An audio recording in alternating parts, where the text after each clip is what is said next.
Hey, what's up, everybody? BDL 44 coming at you with another video. All right, so the Lakers want Bron back. Had 1, 2, or 3 years up to him. We can get him up to $168 million, I believe it is, for 3 years. And I didn't do the math on that per year. I did not do the math, but you know, it's up to him.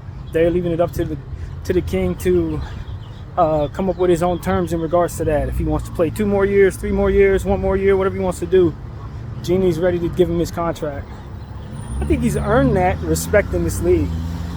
However, I just don't feel like we're in the most responsible position to give him whatever he wants. Now, 3 years is the maximum you can give a guy over 38 years of age. That's the key to that.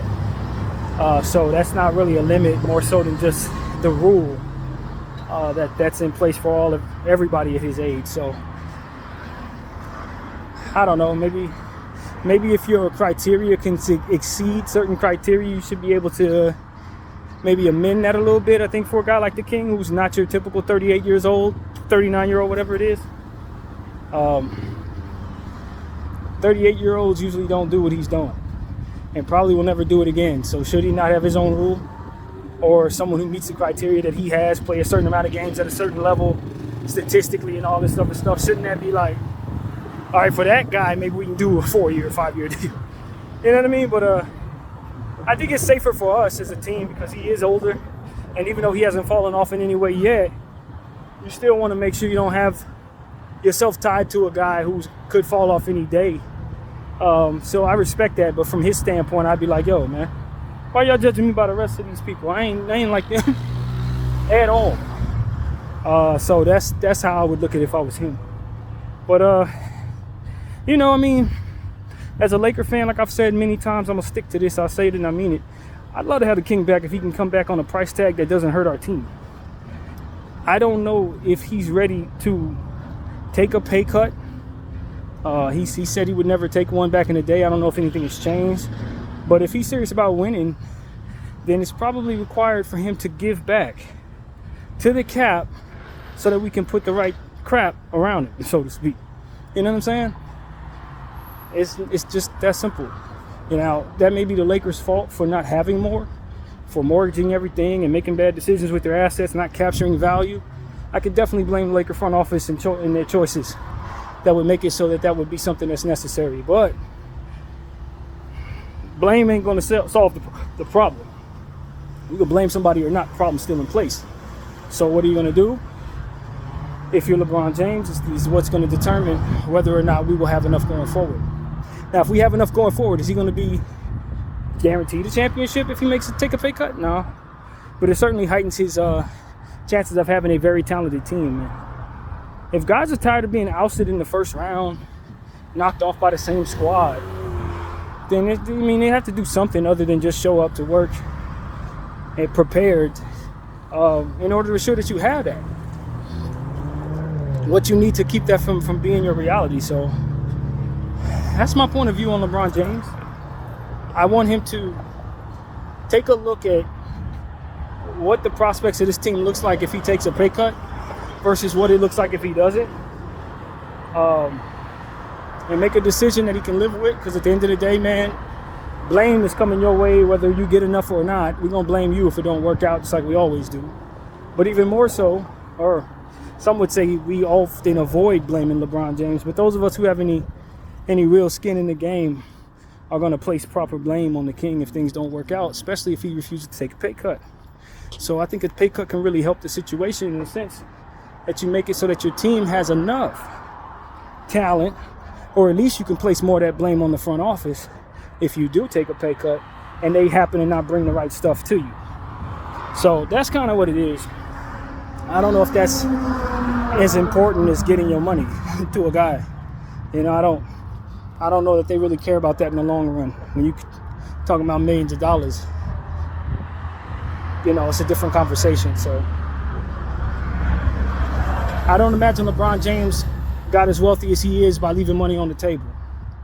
But I also don't think that he'd be happy with just 4 championships and 1 with the Lakers.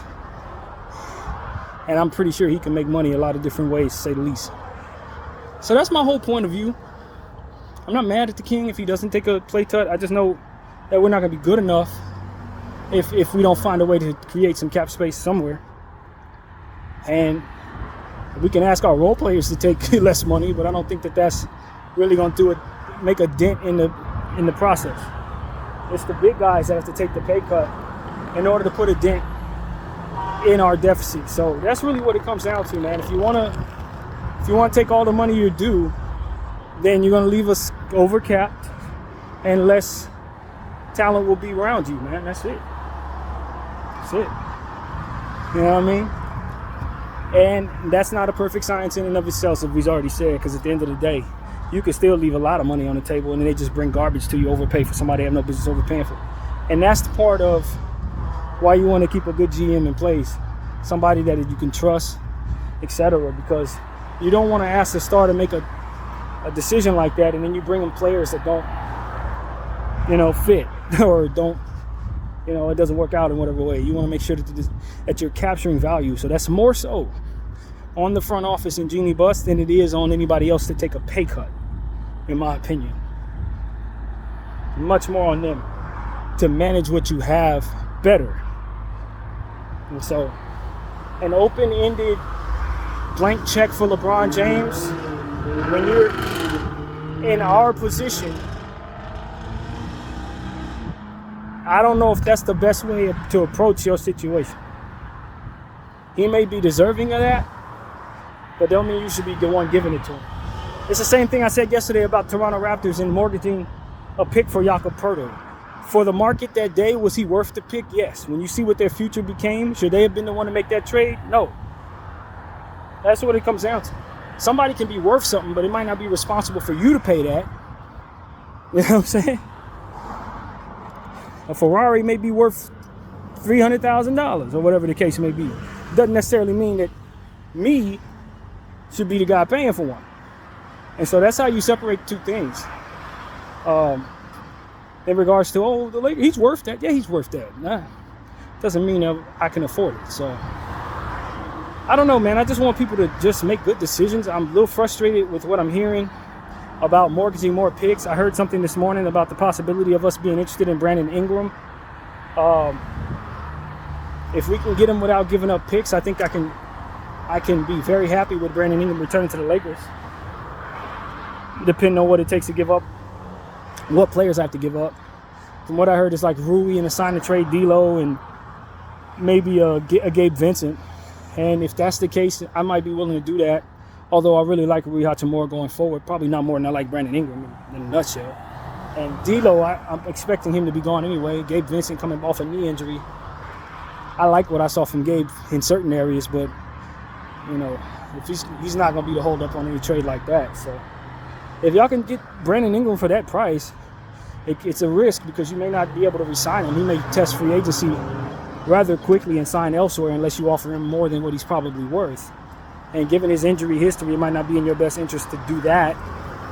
But for a Brandon Ingram rental, if it's not going to cost me any pick equity, I may consider it. Just because I think he's just a significant upgrade from Rui Hachimura, even though I like Rui. I think he is a significant upgrade from Rui, or what I expect Rui to become. So that's really what it comes down to.